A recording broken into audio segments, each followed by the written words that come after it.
No. Good day, Mom. Good day, everyone. Today, I will tackle about the leadership styles. So, the learning objectives at the end of the lesson, the students should be able to discuss the different types of leadership styles, show appreciation for the importance of effective leadership in school and community settings, demonstrate leadership behaviors through role-playing and group activities. So first, let me define what is leadership. Leadership is the process of influencing others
what tasks should be done, and how they should be completed, and who will perform them. So, ina-assign ng leader dito yung mga tasks and assignments sa members na sila yung lang yung nag-decide without asking the members kung sino ba pwede gumawa ganito. Kundi ina-assign mismo at nag-decide sila kung sino yung gagawa mo.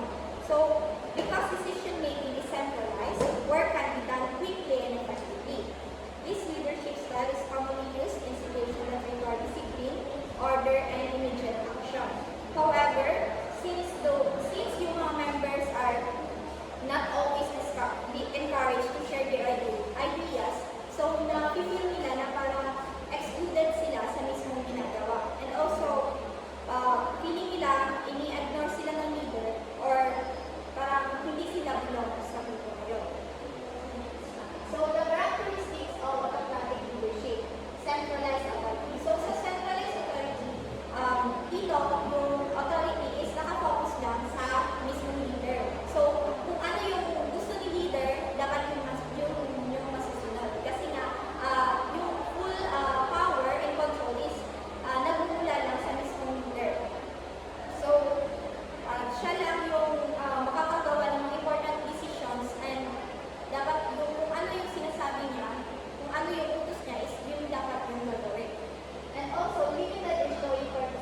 ganun